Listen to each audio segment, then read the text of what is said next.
Bismillahirrahmanirrahim. Assalamualaikum warahmatullahi wabarakatuh. Waalaikumsalam warahmatullahi wabarakatuh. Allahumma sholli ala Sayyidina Muhammad wa ala ali Sayyidina Muhammad.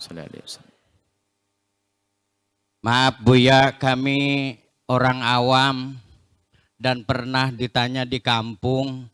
Permasalahannya begini, ada orang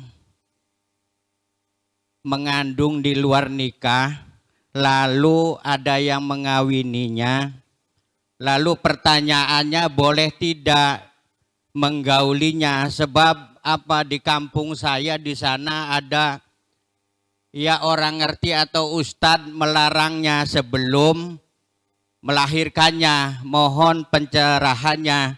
Terima kasih. Assalamualaikum warahmatullahi wabarakatuh.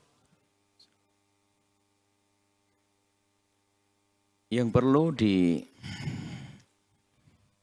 dihadirkan adalah keprihatinan, bukan masalah pembahasan hukumnya.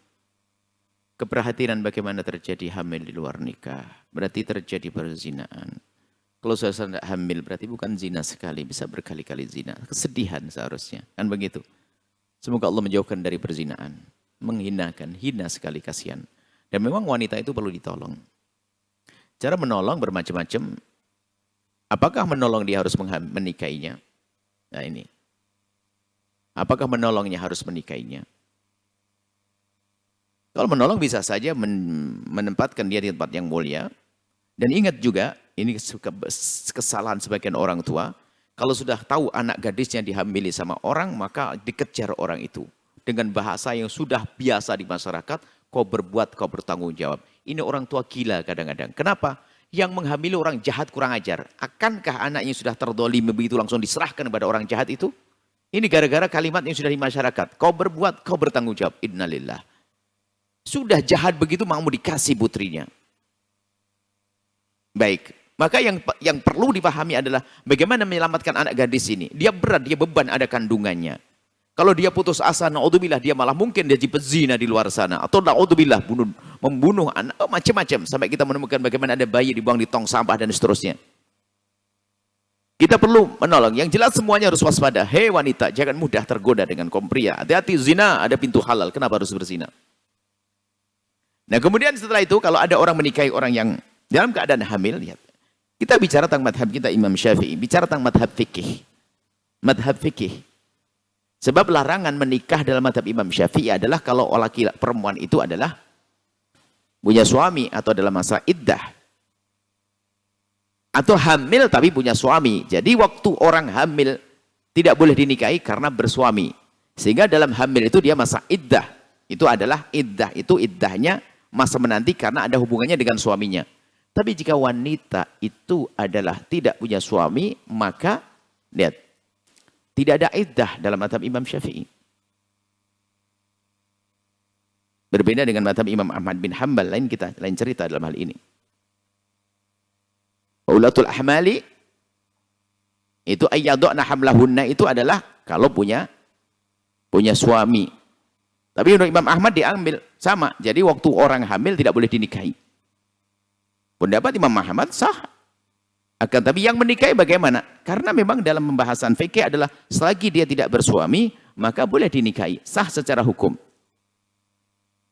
Akan tapi ketahuilah bahwasanya madhab Imam Ahmad bin Hanbal dan madhab Syafi'i adalah dikutub. Imam Syafi'i memperkenankan begitu saja, Imam Ahmad melarang begitu saja, belum tentu ada solusi di sini. Dari madhab Imam Malik, ini adalah dalam hal ini sangat adil bahwasanya jika ada orang menolong untuk menikahinya dia, maka hendaknya jangan digauli agar tidak bercampur antara air mani dengan yang sudah ada di kandungannya. Menikahi saja, tidak usah menggauli, maka nasabnya tidak sambung nanti kepada yang menikahinya. Tapi dalam mazhab Syafi'i boleh digauli. Secara hukum semacam itu. Nah, kemudian ada pembahasan fikih panjang. Kalau seandainya digauli, kemudian dari masa menggauli hingga lahirnya bayi itu sampai 6 bulan. Dalam mazhab Syafi'i dianggap itu nisbat anak kepada yang menikahinya. Sementara sudah tahu hamil sebelumnya. Ini kan pertanda tanya. Tandanya besar. Bahkan fuqaha sudah memikirkan yang demikian ini. Sehingga dia akan bertentangan dengan masalah li'an. Karena seorang laki-laki meyakini yang di perut istrinya bukan dari air maninya, maka dia wajib meli'an. Maka dalam hal ini, kita gabungkan antara madhab tersebut.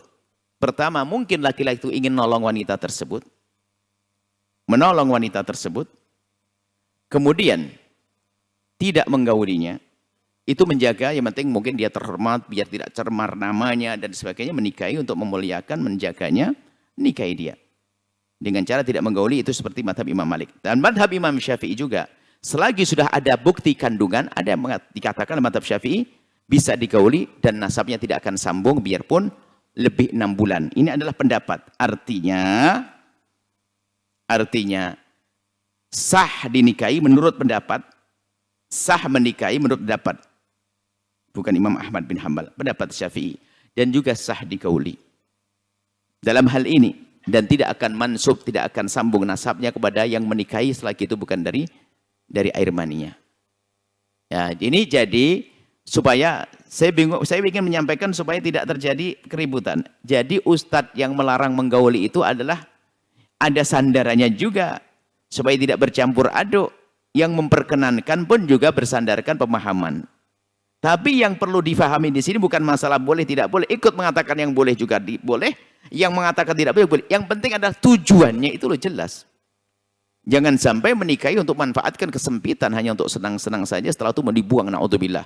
Apalagi mungkin ada seorang perempuan yang sudah terjebak dalam kehamilan, kemudian dia bisa naudzubillah, mungkin seorang laki-laki niatnya jahat. Jadi ingat, hati-hati, perempuan itu perempuan yang dalam keadaan musibah, problem, harus ditolong. Kalau ada ingin menikahinya dalam rangka untuk menutupi aibnya, istimewa dia. Dan harus serius menutup aibnya. Serius menutup aibnya sampai mati tidak akan kebongkar. Itu baru hebat dia. Usul menggauli tidak menggauli gampang, ada pendapat tadi. Tujuannya apa dia menikahinya? Kalau menikahinya tujuan untuk menutup aibnya adalah pekerjaan yang luar biasa agar terhormat, keluarga yang terhormat.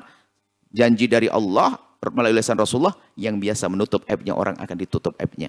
Selamanya, biarpun nanti terjadi problem gak usah diungkit. Dan serius dinikahi, sampai mungkin punya anak selanjutnya, mungkin. Karena orang bisa saja menjadi baik biarpun semula pernah berzina. Jadi seperti itu, jadi tujuannya. Jadi yang mengatakan boleh menggauli ada pendapat dalam madhab Imam Syafi'i, ada pun mengatakan tidak, itu adalah madhabnya Imam Malik, ada pun mengatakan tidak boleh dinikahi, ada madhab Imam Ahmad bin Hanbal. Jadi kita kasih gambaran tentang pendapat ini, biar memilih solusi yang paling tepat untuk menutup aibnya yang mana kira-kira.